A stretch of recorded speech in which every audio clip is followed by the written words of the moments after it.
My name is Dana Foster. I'm 41 years old, and I run a small breakfast diner in Rockford, Michigan. Last month, my 17-year-old daughter spent 9 hours cooking a birthday dinner for 23 relatives to celebrate my mother's 70th birthday. Then, at 4:15 in the afternoon, my mother sent one text message that erased all of it. Change of plans. We're eating at a restaurant. Adults only. I didn't argue with her. I didn't post a single word in the family chat. I made one quiet move instead. And by 8:40 the next morning, my mother was standing on my porch with a paper bag in her hand, ringing my doorbell like the house itself might refuse to let her in. In 70 years, nobody had ever made Rose wait at a door. Here's what she didn't know about that night, and about the 25 years that had led to it. Welcome back to Calm Drama Stories, the channel where quiet women finally get loud. These are stories about family, betrayal, and the exact moment enough becomes enough. Every story is about someone who kept the peace until the peace stopped being worth keeping. If that sounds like your kind of story, drop a comment telling me where you're listening from and be sure to subscribe. Now let me take you back to the beginning. Run a diner for 6 years, and you learn the difference between a customer and a critic. Customers eat. Critics evaluate. Critics don't tip. I bought the Blue Door Diner in 2019 from the man I had been waitressing for since I was 19, and I've been flipping eggs at 4:30 every morning ever since. That means I know something about feeding people who don't say thank you. It's fine. The griddle doesn't need applause, and neither do I. But there's a difference between a stranger who forgets to say thank you and a family that has built an entire operating system around never saying it. I grew up inside that operating system. In my mother's world, every gathering had an organizational chart. There was a right table and a lesser table. There was a list of who hosted, who brought the good casserole, who was invited to the after-party in the sunroom, and who found out about the sunroom through photographs. My mother, Rose, ran everything the way some women run garden clubs and others run governments, with a guest list. And for 25 years I was the staff. I cooked the Easter ham. I hosted the showers. I handled Thanksgiving the year her kitchen was being remodeled, and the year it wasn't. Nobody ever asked me to do these things. Asking would have meant noticing. My brother Paul showed up with a bottle of wine and received a toast. I showed up with 3 days of cooking and got asked where the serving spoons were. I'm not telling you this so you'll feel sorry for me. I'm telling you because you need to understand the machine my daughter was born into. In my family I wasn't the favorite. I wasn't even the black sheep. I was the caterer. And the worst part is that it took my own daughter reaching her 17th year for me to finally see the apron I had never taken off. Now let me tell you about Lily. My daughter is 17, a high school senior. And she's the kind of kid who shows love with her hands. She doesn't gush. She fixes your wobbly chair, charges your phone without being asked, and stands beside me on the diner's Saturday morning line like she was born holding a pair of tongs. She's worked weekends since she was 15, paid properly and officially, because I don't run my family the way my mother runs hers. When Grandma Rose's 70th birthday appeared on the calendar, Lily didn't buy a card. She planned a menu. For 2 weeks, she texted relatives one by one and asked a single question. What's the one dish you remember from a family dinner that made you happy? She collected the answers like evidence. Aunt Janet said chicken and dumplings. My cousin's kids voted for baked macaroni and cheese with a crispy crust on top. And for my mother, Lily didn't even need to ask. Rose had spent 30 years telling anyone who would listen about her grandmother's peach cobbler. The one nobody had ever managed to make quite right since. Lily found a version of the recipe online, then adjusted it through 4 test batches until my kitchen smelled like a county fair. She budgeted the entire dinner using her own savings, $340 from tips and babysitting money. When I tried to slip her my card at the grocery store, she pushed it back and said, "It's my gift to Grandma." And that was the moment I should have understood that this dinner was never just a dinner. It's my gift, Mom. Gifts count more when they cost you something. She was 17 years old, yet she had handled a place card for every single guest, all 23 of them, in the calligraphy she had taught herself from an online video. The one that read, Grandma Rose, was the largest, framed with a gold border she had redone twice just to get it perfectly straight. I watched her tape the menu to the refrigerator and I thought, this is the good part of us. This is what we've managed to build. I had no idea I was watching a test my mother was about to fail. I want to be clear about something because I've replayed this part 100 times. I did not walk my daughter into an ambush blind. I knew my mother. So, 3 weeks before the dinner, I pinned everything down in writing. I texted Rose. Birthday dinner at our house. Saturday the 14th, 6 p.m. Lily is cooking the entire meal for you. My mother replied with one word. Fine. Not lovely, not thank you, just fine. And I had hosted enough of her events to know that, in Rose's language, fine was a yellow light. So, a week before the dinner during Sunday lunch, I asked her again out loud in front of witnesses. Mom, Saturday, our house, Lily's dinner. You're sure? She waved her hand as if she were brushing an annoying question off a tablecloth and said, Yes, of course. Your house. Then she turned to Sandra, her friend from the club, who had stopped by to drop off bridge cards, and added the sentence I should have taken more seriously. Dana's place is cozy. Homey, you know. Simple. Sandra smiled the way those women smiled, with the bottom half of their faces only. In my mother's dictionary, I knew cozy was not a compliment. Cozy was a floor she believed she was above. Heard it. I logged it. And then I did what I had done with my mother's little knives for 25 years. I translated them into something a daughter could live with. She's just old-fashioned. She'll understand when she tastes the cobbler. I had spent a quarter of a century becoming fluent in my mother, and fluency, I learned, can become its own kind of blindness. Because what I heard as a snobby little aside was actually a door quietly opening. And through that door, 3 weeks later, at exactly 4:15 on a Saturday afternoon, walked Sandra's little gift.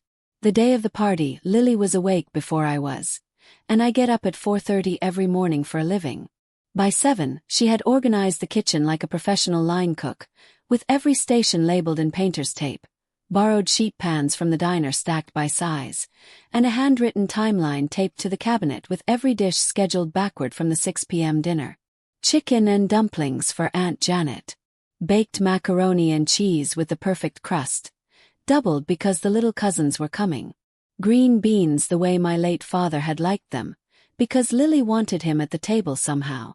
Homemade dinner rolls, which I told her was madness, and which she made anyway. And the famous peach cobbler. Time to come out warm at 6:15 so the entire house would smell like Rose's childhood when the candles were lit. My husband, Mark, ran errands like a man possessed. Ice, folding chairs, more butter, then a different kind of butter. I mostly stayed out of the way, which, for a diner cook watching someone else run her kitchen, is a form of love I hope my daughter understands someday. Around 3, Lily washed her hands, untied her apron, and sat at the dining table to finish the place cards. All 23 of them were spread out in neat rows, her calligraphy becoming more confident with each one. Grandma Rose was positioned at the head of the table, the gold border straightened twice. At 4 o'clock, she stood in the doorway and surveyed 9 hours of work. 6 dishes, a beautifully set table, and a house that smelled like 3 generations of family memories. She allowed herself one small smile. Then, at exactly 4:15, my phone lit up on the counter. I remember the time because the oven timer read 1:45 on the cobbler, and before I even picked up the phone I thought, it's her birthday. Surely not even my mother. The message had been sent to the entire family group chat, all 23 guests, 45 seconds before the private message she sent to me.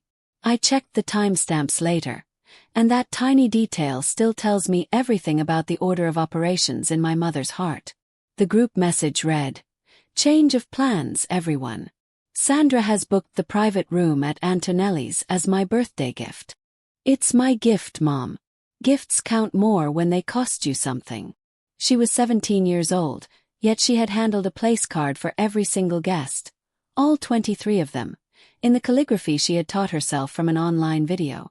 The one that read Grandma Rose was the largest, framed with a gold border she had redone twice just to get it perfectly straight. I watched her tape the menu to the refrigerator and I thought, this is the good part of us.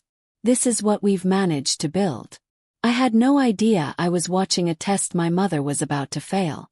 I want to be clear about something because I've replayed this part 100 times. I did not walk my daughter into an ambush blind. I knew my mother. So, 3 weeks before the dinner, I pinned everything down in writing. I texted Rose. Birthday dinner at our house. Saturday the 14th. 6 p.m. Lily is cooking the entire meal for you. My mother replied with one word. Fine. Not lovely, not thank you, just fine. And I had hosted enough of her events to know that, in Rose's language, fine was a yellow light. So, a week before the dinner during Sunday lunch, I asked her again out loud in front of witnesses.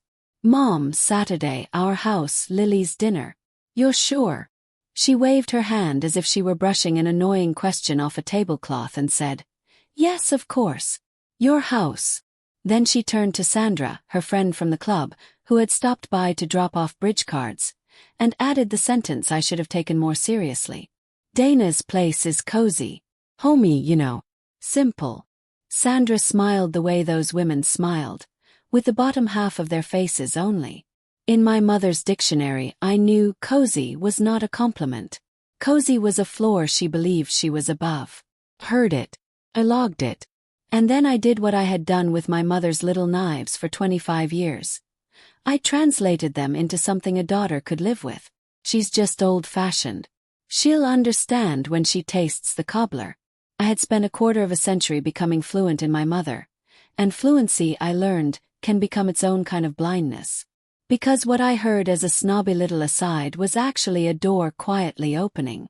And through that door, 3 weeks later, at exactly 4:15 on a Saturday afternoon, walked Sandra's little gift. The day of the party, Lily was awake before I was, and I get up at 4:30 every morning for a living. By 7, she had organized the kitchen like a professional line cook, with every station labeled in painter's tape, borrowed sheet pans from the diner stacked by size, and a handwritten timeline taped to the cabinet with every dish scheduled backward from the 6 p.m. dinner. Chicken and dumplings for Aunt Janet. Baked macaroni and cheese with the perfect crust, doubled because the little cousins were coming. Green beans the way my late father had liked them, because Lily wanted him at the table somehow. Homemade dinner rolls, which I told her was madness, and which she made anyway. And the famous peach cobbler, time to come out warm at 6:15 so the entire house would smell like Rose's childhood when the candles were lit. My husband, Mark, ran errands like a man possessed. Ice, folding chairs, more butter, then a different kind of butter. I mostly stayed out of the way, which, for a diner cook watching someone else run her kitchen, is a form of love I hope my daughter understands someday. Around 3, Lily washed her hands, untied her apron, and sat at the dining table to finish the place cards. All 23 of them were spread out in neat rows, her calligraphy becoming more confident with each one. Grandma Rose was positioned at the head of the table, the gold border straightened twice. At 4 o'clock, she stood in the doorway and surveyed 9 hours of work. 6 dishes, a beautifully set table, and a house that smelled like 3 generations of family memories. She allowed herself one small smile. Then, at exactly 4:15, my phone lit up on the counter. I remember the time because the oven timer read 1:45 on the cobbler, and before I even picked up the phone I thought, it's her birthday. Surely not even my mother. The message had been sent to the entire family group chat, all 23 guests, 45 seconds before the private message she sent to me. I checked the timestamps later, and that tiny detail still tells me everything about the order of operations in my mother's heart. The group message read, "Change of plans, everyone. Sandra has booked the private room at Antonelli's as my birthday gift. We're eating at a restaurant tonight. 7 p.m. adults only, please. It's a lovely room. See you there." And then, in a separate message to me, "You can bring the cobbler if you want. Adults only." I stood in my kitchen and read the texts 3 times, the way you reread a lab result that can't possibly be right. Antonelli's at 7 o'clock. Adults only, with an exclamation point of lipstick on it. It's a lovely room. My daughter was upstairs changing into the dress she'd bought for the evening. On my stove sat 6 finished dishes prepared for 23 people. In my dining room, 23 hand-lettered place cards were arranged around the table, and the one at the head had a gold border Lily had redone twice to make perfectly straight. Called my mother. It rang 4 times before going to voicemail. She was at the salon. I knew because she'd posted a photo from the chair, showing off fresh silver curls with the caption, 70 and fabulous. Called again. Nothing. So I texted, Mom, Lily cooked all day. Everything is ready. Please call me. 9 minutes later, her reply arrived. It wasn't a call. Don't make this difficult, Dana. Sandra went to a great deal of trouble. A restaurant is simply more appropriate for the occasion. Adults only. There was twice in one afternoon. The phrase that would follow me through the rest of the story. Not an accident. Not a slip. Policy. I turned my phone face down and walked toward the kitchen doorway, trying to figure out what I was going to say, but I didn't have to say anything. Lily was already standing at the counter in her new dress, her own phone in her hand. Of course she was in the family group chat. She was one of the 23 guests. She had watched the dinner she'd spent 9 hours creating get cancelled in real time, in front of everyone, by the very woman it had been made for. I watched my daughter read the message again. Then she set her phone down, picked up the sugar shaker, and went back to finishing the top of the cobbler. Without looking up, she said in a voice so calm it broke my heart more cleanly than any sob could have, "It's okay, Mom. I'm used to it." Used to it. She was 17 years old, 9 hours into a gift, and her first instinct was to comfort me and file the whole thing under normal. I stood in that doorway and started doing the math I'd refused to do for years. The dance recital when she was 8 that Grandma missed for bridge night. The 10th birthday party moved to a Sunday because Rose had brunch. The swim meet where no one showed up. Every time I had knelt beside my daughter and translated, "Grandma loves you in her own way. She's from a different generation. Be patient with her." I thought I'd been building a bridge between them. Standing there, with the smell of 9 hours of my daughter's patience rising from the oven, I finally understood what I'd actually been building. My daughter had learned our family's rulebook by heart, and I had been the one teaching it to her, one gentle translation at a time. Let me show you the world I grew up in. In my mother's house, there were 2 tables at every holiday.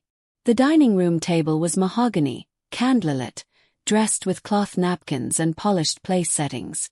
Then there was the card table in the den, with its vinyl top, folding legs, and one leg that was always slightly shorter than the others. I ate at that card table until I was 23 years old. 23. I was promoted, as my mother called it, the year I got engaged to Mark because, and I quote, "a fiancé made me a full household." My cousin Rachel never got promoted at all. She simply stopped coming. In my mother's world, invitations were report cards. Who hosted Easter was a standings table. When my father was alive, he'd wink at me across the 2 tables and sneak me the good rolls. After he died 6 years ago, there was no one left to quietly remind my mother that I was family too. The winking stopped, and the org chart tightened, because in my mother's world, grief was apparently best managed through seating arrangements. Here's the thing I want to be fair about. My mother is not a cartoon villain. She remembers every grandchild's shoe size. She shows up at hospitals. When my diner flooded in 2022, she was there at 6 the next morning wearing rubber boots and carrying a wet vac. She worked beside me for 2 straight days and never mentioned it afterward. My mother knows how to love with her hands. She just cannot let love outrank protocol. I had spent my entire life translating her rules into quirks, softening her cruelty into just another generation, and explaining away the things that hurt because admitting the truth would have meant admitting that my mother sometimes chose the hierarchy over the people she claimed to love. But standing in my kitchen that afternoon, with her policy glowing on my phone, a new question walked in and sat down, one I had never once thought to ask in 41 years. I knew every rule in my mother's dictionary, but who had written it? Meanwhile, the family group chat did what my family always did whenever Rose issued a decree. It went diplomatically silent. 2 thumbs-up emojis appeared. One cousin's husband wrote, "Sounds fancy," despite the fact that he had never once expressed an opinion about anything. But in the private messages, The real conversation began, because adults only came with consequences. My cousin Beth had 3 children under 10. My cousin Tyler had a 6-year-old and a baby. Between them, adults only, had just uninvited 9 people from a 23-person party with 4 hours' notice on a Saturday in a town where you couldn't conjure a babysitter by 6 o'clock any more easily than you could conjure snow in July. Beth texted me directly. "So what are we supposed to do? Leave them in the car." Tyler's wife sent me a voice message that started calmly and ended with the words, "Her Royal Highness," followed by a phrase I won't repeat. And as I read those messages at my kitchen counter, I realized my mother's new plan hadn't just erased Lily's dinner. It had quietly sorted the entire family into categories. Who mattered tonight and who didn't, who was worthy of the private room and who belonged outside it, the club-worthy and the car-seat crowd. The same way she'd been sorting us my entire life at every mahogany table with a card table annex in the den. The only difference was that this time she'd done it in writing with a timestamp, to all 23 of us at once. My phone sat on the counter filling up with other people's hurt. 6 dishes steamed gently on my stove, and upstairs I could hear my daughter taking off the dress she'd bought for a party that no longer wanted her. Something inside me, something that had spent 25 years kneeling down and being reasonable, quietly stood up. Before I tell you about the phone call with my brother, let me pause for a second. If you've ever watched your child's effort get erased by one sentence from an adult who should have known better, a cancelled visit, a forgotten recital, a "we'll see," that really meant no, tell me in the comments what that sentence was. I read every single one, and I promise you, it matters more than the people who said those words ever realized. Now, my brother Paul. I called him because some ancient reflex inside me still believed that if the two of us ever pushed against the same wall at the same time, maybe it would finally move. Paul is 45, sells commercial insurance, and has survived our mother the way smart men survive bad weather, by carrying an umbrella and never commenting on the storm. He picked up on the second ring, and before I could even finish explaining what had happened, he sighed, the family sigh. "Dana, it's her birthday. Her 70th. Whatever this is about, the venue, don't make it a thing." I told him it was already a thing. His niece had spent 9 hours cooking and made 23 place cards for it. "Kids don't care about that stuff as much as you think," he said. "Lily's a big girl. Don't come. But if this blows up, it's not going to be Mom who blew it up. You know how this works." I did know how it worked. That was the entire problem. I was a certified expert in how it worked. I thanked my brother, wished him a good back 9 and hung up. Then I crossed the second-to-last name off the list of people I'd been hoping might stand beside me. The last name on that list was my husband. Mark is a good man, and good men in families like mine often come pre-installed with peacekeeping software. He came home from the ice run to a war zone that smelled like peach cobbler, listened to the entire story with his jaw working, and then said the reasonable words I already knew he would say because I'd been saying them myself for 25 years. "One dinner, Dana. We grit our teeth, we go to the restaurant, and we make it through the night. We grit our teeth, we go, we come home. It's her 70th. Do you really want to become the story everyone tells about her 70th birthday?" He wasn't wrong, not according to the old rules. He was quoting them perfectly. I didn't argue because there was nothing to argue. The old rules were internally consistent, and that's what made them a prison. Then Mark walked through the kitchen to get a glass of water and stopped. Lily was standing at the counter in her sweatpants, her dress abandoned upstairs on the bed, and she wasn't crying, which somehow would have been easier. She was wrapping everything methodically, neatly, using the same diner technique I'd taught her. 6 dishes, one by one, went into containers labeled with painter's tape and a Sharpie in her careful handwriting. "Chicken and dumplings, Aunt Janet. Mac and cheese, freeze half." 9 hours of love were being folded up and put away like leftovers. Mark stood there with his glass of water and watched his daughter quietly file her own birthday gift into the refrigerator. And I watched 15 years of keep the peace drain out of my husband and disappear through the floor. He set the glass down. Then he looked at me, not at his phone, not toward the door, but directly at me, and asked very quietly, the only question left in the house, What are you going to do? The honest answer at 4:30 that afternoon was that I didn't fully know yet. What I did know was that my mother had one phone call coming, one last exit offered in good faith, and she was about to spend it. This time she answered on the first ring. Her hair was done, her timeline was clear, and victory was already in her voice. Dana, please tell me you're not calling to be dramatic.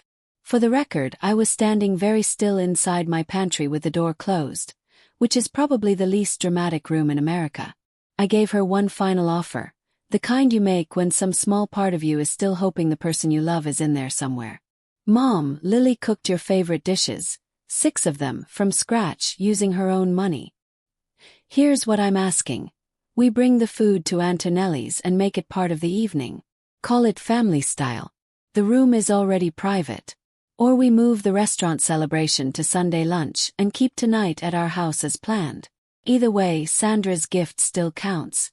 And either way, your granddaughter gets to give you hers. Pick one, and I'll make it happen. There was silence, the expensive kind. Then my mother's voice came back as cool as fine china. Antonelli's is not a potluck. Dana, I am not turning a private room into a church basement.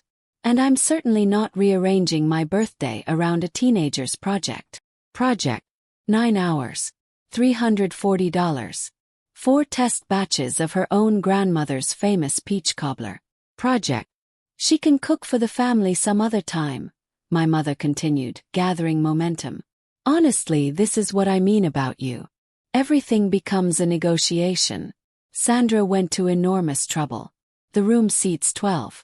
It's elegant. It's adults only, and it starts at 7. Wear the blue dress. It's slimming. Then she hung up. I stood in my pantry among the canned tomatoes and backup napkins, my phone still warm against my ear, and with a strange, almost professional calm, I studied the exact shape of the door she'd just closed. The room seats 12. 23 people had been invited. She had already decided that 11 of us were expendable. I walked back into the dining room and stood beside the table, and that's where this story finally turns. So let me put you exactly where I was standing. The table was already set. Lily and I had added the leaves at noon, pressed the tablecloth, borrowed chairs, and squared every place setting until the room looked like a wedding reception. Down the center, in 2 neat rows, sat 23 hand-lettered place cards. Aunt Janet, Uncle Gene, Beth, Tyler, and each of the children had a place card. The little ones even had doodles on theirs. A soccer ball for Beth's oldest, a dinosaur for the baby because, according to Lily, babies deserved dinosaurs. These weren't place cards for a court. There was no elaborate calligraphy for the important people and ballpoint ink for everyone else. Every seat had received the same care, the same effort, and the same love. Every seat except one card was larger and sat at the head of the table. Grandma Rose, surrounded by a gold border Lily had hand-ruled twice because she wanted the line perfectly straight. I'd watched her measure it against a credit card to make sure it was even. Picked it up. I don't know exactly what I was looking for. Maybe I was waiting for something. When I turned it over, I saw faint pencil marks on the back in my daughter's real handwriting. The quick, messy handwriting she used when she wasn't trying to make anything beautiful. Happy 70th from your sous chef. Her sous chef. That's what Lily had called herself when she was 12, elbow deep in diner prep, announcing that one day she would cook an entire dinner for the family and Grandma would sit right there at the head of the table. She had been carrying that little dream for 5 years. I stood at my perfectly set table, holding a gold-bordered card addressed to a woman who had just dismissed all of it as a project, and something inside me finally stopped translating. I placed the card back where it belonged and left the entire table exactly as it was. 23 cards, 23 chairs, because some part of me had already made a decision the rest of me was still trying to catch up with. 4:40 my phone buzzed again. My mother, sensing, as she always did, that her middle child had not yet fallen into line, had escalated from policy to terms. Since you haven't confirmed, I expect you and Mark at Antonelli's at 7 o'clock. Loan. This is not a debate. If you choose to sulk at home instead, don't bother with Thanksgiving. And don't expect me to explain to the family why my own daughter boycotted my 70th. They'll draw their own conclusions. I read it twice. There is a special genre of message only controlling people seem capable of writing, the kind where every sentence is a hostage situation. Come alone. Your daughter is the ransom. Don't bother with Thanksgiving. The holidays are the ransom. They'll draw their own conclusions. Your reputation is the ransom. For 25 years I had paid every single one of those demands promptly, in full, and called it being the bigger person. I want to be honest about what I felt standing there because it wasn't rage. Not yet. It was inventory. I looked at the stove. 6 finished dishes. I looked at the table. 23 place cards. I looked at the clock. 4:43. Then I looked toward the ceiling, toward my daughter's room, where a girl who had said, "I'm used to it," was probably lying on her bed, teaching herself how to believe it. And here's what the inventory came to. If I drove to that restaurant tonight, even silently, even just to keep the peace, the lesson would be carved into Lily permanently, deeper than any calligraphy. Effort was a project. Love was a seating chart. And Mom would always translate. There was no middle seat left at this table. My mother had removed it herself at 4:40, in writing. All that remained was deciding which woman I was going to be by 6 o'clock. I went upstairs and sat on the edge of my bed for 10 minutes alone, and I did the thing I'd been avoiding for 25 years. I audited myself, not my mother. Me. The recital when Lily was 8, missed because of bridge night. I'm the one who knelt down afterward and said, "Grandma loves you in her own way." The 10th birthday moved to a Sunday because of Rose's brunch schedule. I'm the one who called it flexible. The swim meet where nobody came, where Lily won second place and scanned the bleachers twice. I'm the one who texted photos to the family with 3 exclamation points so nobody would have to feel bad about not being there. Every one of those translations had felt like protection at the time. But sitting on my bed with the clock running, I finally heard them the way Lily must have filed them. A fluent adult patiently explaining, over and over, why her hurt shouldn't be believed. My mother built the ranking system. Fine. But I was the one who had taught my daughter to accept her place in it politely. Every translation had been a small tuition payment to a school I should have pulled us both out of years ago. That was the sentence that finally got me off the bed. Because suddenly, with a kind of clarity that feels less like a light bulb turning on and more like a fever finally breaking, I understood something. I could not get Lily a better seat at my mother's table. Nobody could. That table had been built plank by plank for one purpose: to ensure someone was always below the salt. It needed a card table in the den the way an engine needs an exhaust. The only move that had ever existed, the one hiding in plain sight behind 25 years of my diplomacy, was not to argue for a chair. It was to set a completely different table. I walked downstairs, picked up my phone, and before doing anything else, I went to find my daughter. Lily was on her bed, still in sweatpants, watching a cooking video with the sound off, which was what she did instead of crying. I sat beside her and didn't soften anything because I was done softening things. "Here's what I'm thinking," I said. "I open our doors tonight at 6 o'clock, exactly as planned. I invite the whole family. Everyone. Kids first. Grandma will take it as war. Some people may go to the restaurant anyway. It might be 4 of us eating 6 dishes, and Monday's phone calls will be ugly. If we do this, you're not a kid whose party got rescued. You're the chef. It's your food on the line, so it's your call too." She was quiet for a moment, and I watched her genuinely weigh it. The costs, the ants, the empty chairs, because my daughter was not naive. She was 17 and fluent in this family.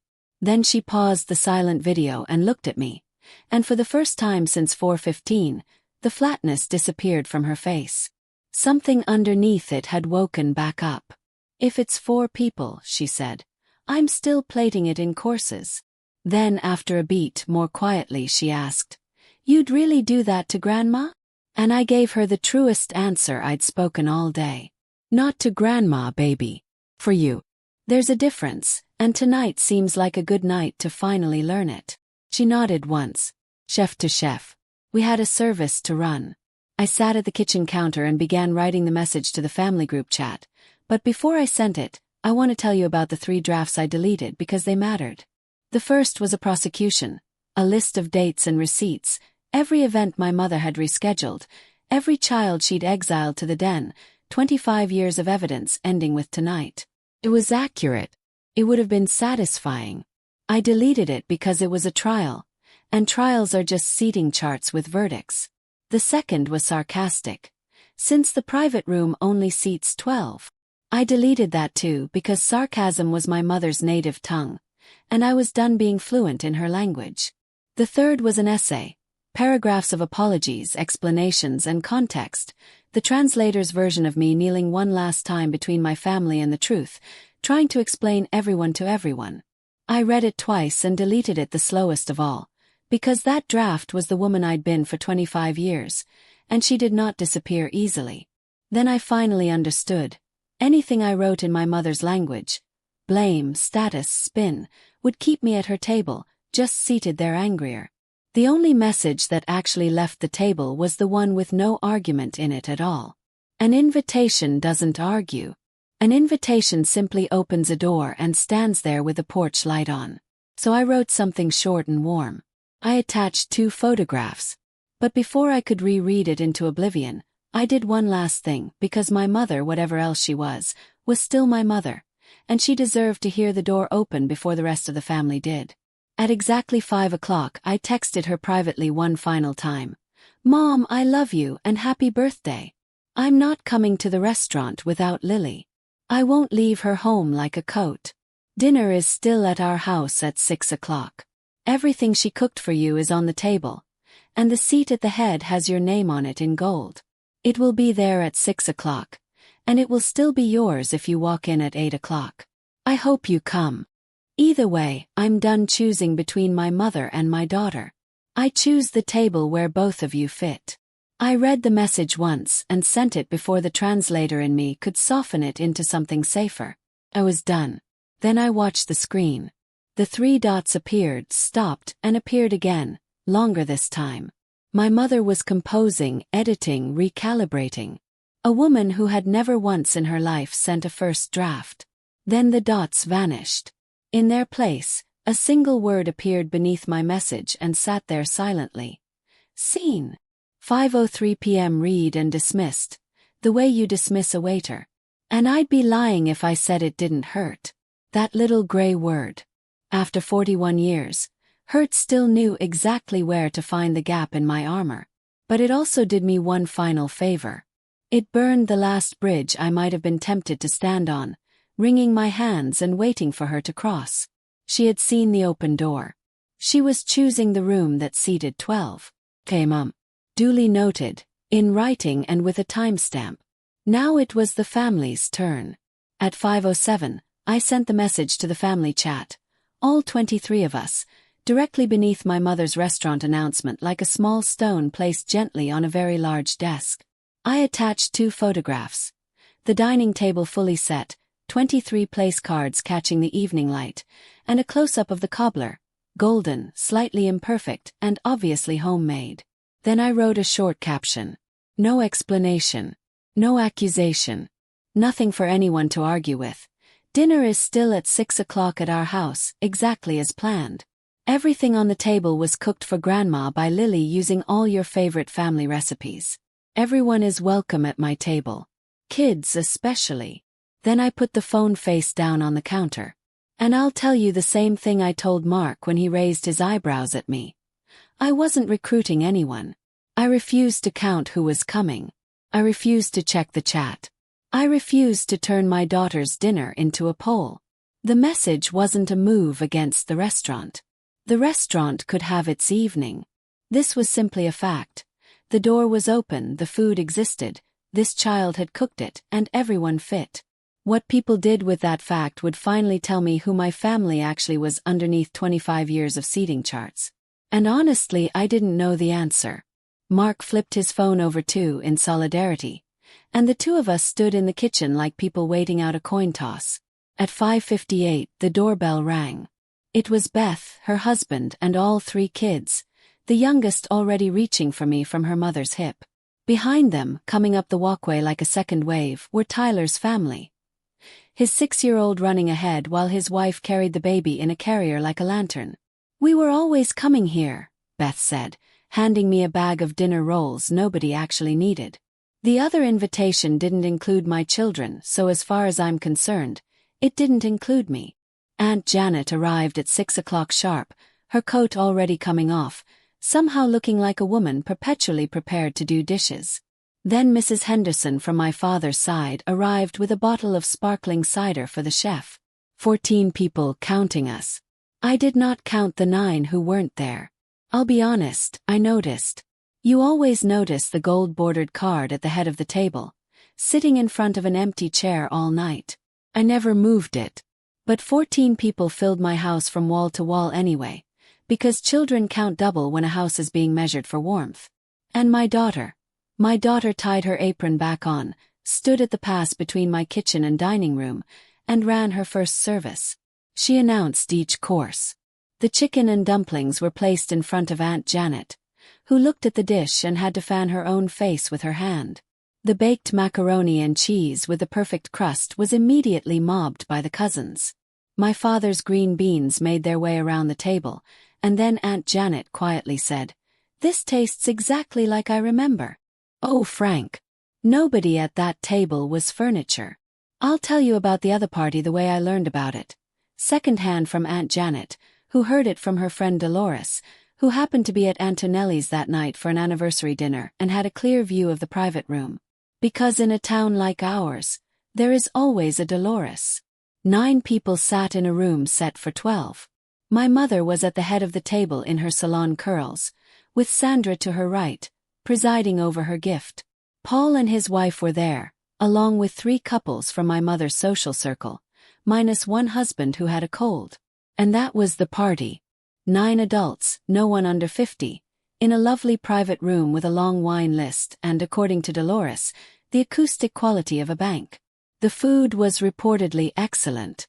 The toasts were reportedly brief.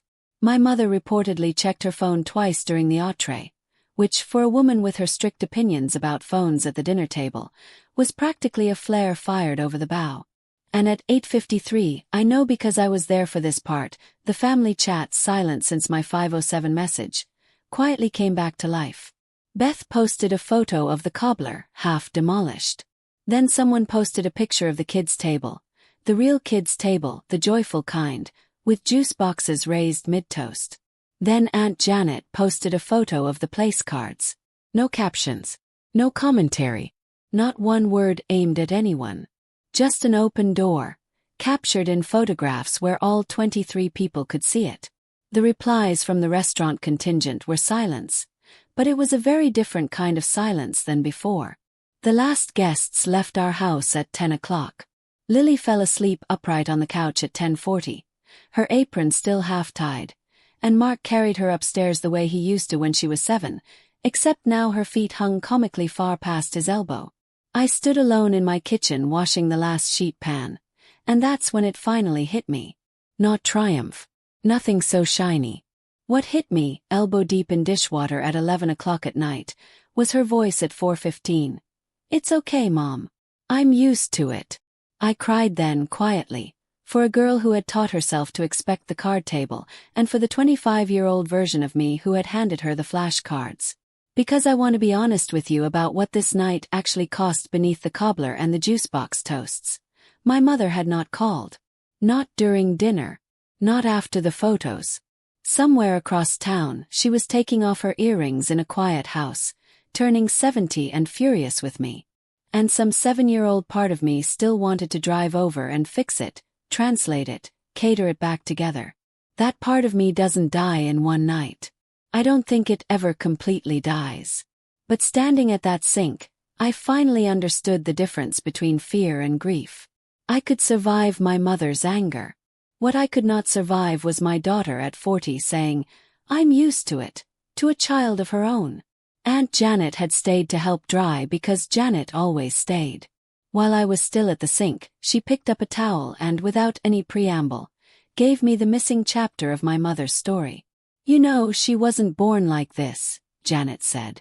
In 1980, Rose was 24, attending her first Thanksgiving as a Whitfield bride. Her mother-in-law sat her in the kitchen. "Not near the kitchen, honey. In it." She told Rose the dining table was for family, and Rose wasn't family yet. She was married into the family. Your mother ate her Thanksgiving standing at that counter, alone, listening to them laugh through the wall. And it wasn't just one holiday. She ate in that kitchen every holiday until Paul was born. She used to say Paul earned her a seat. A baby earning his mother a chair. Janet folded the towel into a neat, furious square. The Whitfields ranked her, so the day she finally got a table of her own, she started ranking everyone else. Your mother didn't invent that rulebook, Dana. She inherited it. That doesn't excuse it. But that's where the ink came from. I stood there with my hands in the cooling water and let it sink in. My mother, 24 years old, eating alone at a counter, learning the exact lesson she'd spent 50 years administering to everyone else. It explained everything, changed nothing. Or, as I finally said to Janet while drying my hands, understanding the ink doesn't unwrite the sentence. It just tells me how far back the sentence goes. Before the doorbell rings, and it's going to ring at 8:40 on a Sunday morning, and you already know who's standing on the other side of that door, I want to ask you something honestly.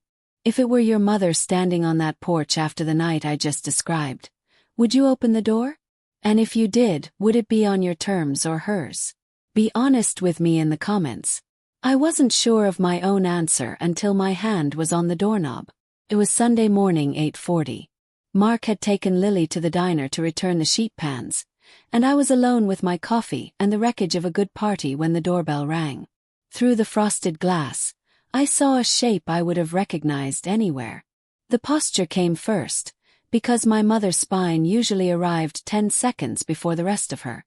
But something about her silhouette was different, and it took me a moment to understand what it was. Stillness. My mother did not stand at doors. She swept through them mid-sentence because, in our family, every door had always been functionally hers. But this time she simply stood there, rang once, and waited. In her hands was a brown paper bag, held carefully with both hands like someone carrying something fragile in a waiting room. I set down my coffee and did not hurry, not to punish her, but because I needed to slow myself down. The woman who had always answered that door in our family had been the translator, the fixer, the caterer, the one who sprinted to smooth every uncomfortable moment before it could mean anything. That woman had just survived a long night and 25 years of carrying everyone else's peace, and I decided to give her the morning off.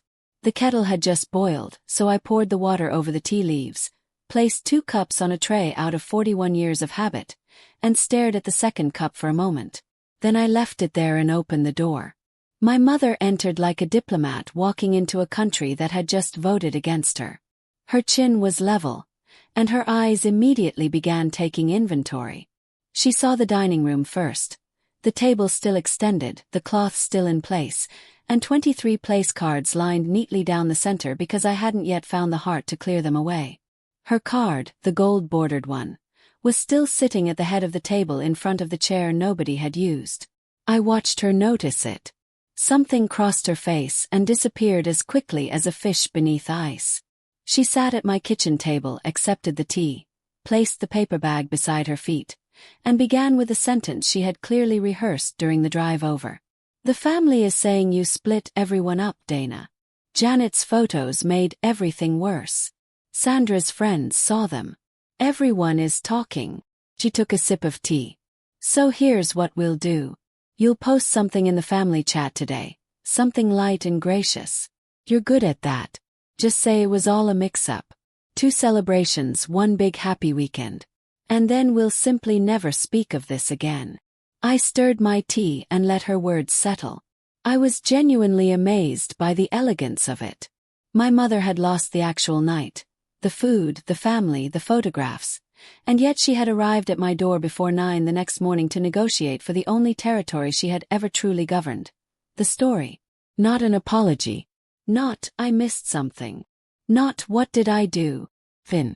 Mom, I said, keeping my voice in the same calm, unshakable register I used when a customer sent back a burnt order at the diner. I'm not posting anything. I didn't split the family. I set a table. Everyone was invited to it. You most of all. Your name is still on it in gold. You can go look. People sat where they wanted to sit. That's not a mix-up. That's simply what happened. And everyone who was in that chat watched it happen. My mother placed her cup down with the tiny click that had ended arguments in our family for 50 years. For the first time in my life, the click didn't work. What followed was my mother moving through her entire arsenal, one weapon at a time, while I sat there watching cup after cup of tea grow cold and discovering that none of it worked on a woman who no longer needed a seat at her table. First came the birthday. It was my 70th, Dana. You had one job, to be there. I agreed that the number was important, then calmly reminded her that Lily had thought so too. 9 hours of work important. Then came the bargain, offered as if it were generosity. Fine. If you want to keep making this difficult, we can compromise.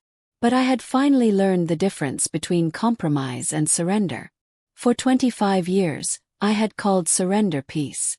This time, I simply looked at my mother across the kitchen table and understood that I was no longer the woman who needed her approval, her invitation, or her permission to set a table where everyone was welcome.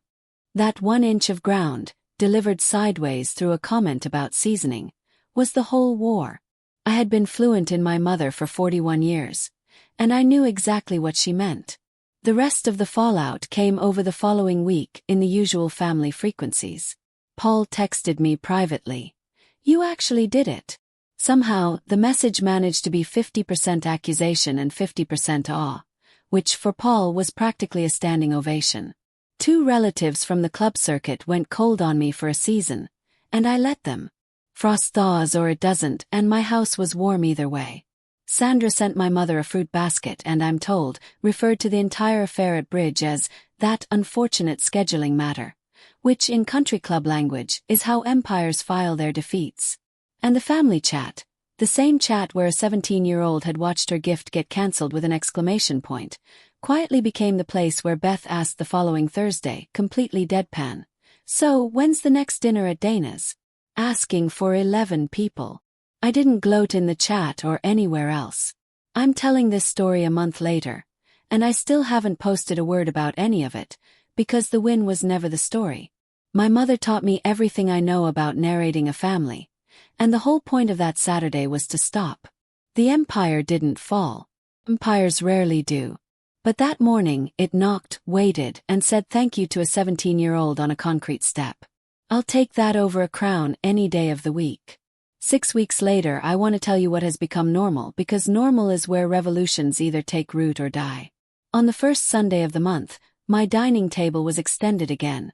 The cloth was on, and down the middle stood a new set of hand-lettered place cards. Lily's table had become a real thing. The first Sunday of every month at our house, with Lily planning the menu and the cousins' kids receiving cards decorated with doodles. Aunt Janet arrived with her coat somehow already off, and there was no head of the table because Lily seated people wherever the conversation needed them. A philosophy of hospitality she invented herself and one I fully intend to steal for the diner. Beth's family hadn't missed a single dinner. Tyler's baby had eaten strained peaches from the good spoons. And my mother came to the first one. She sat in the middle of the table at a place card that simply said, Grandma, in gold-bordered calligraphy. Not Rose Whitfield. Not the head seat. Just Grandma. I watched her read that card and pocket it.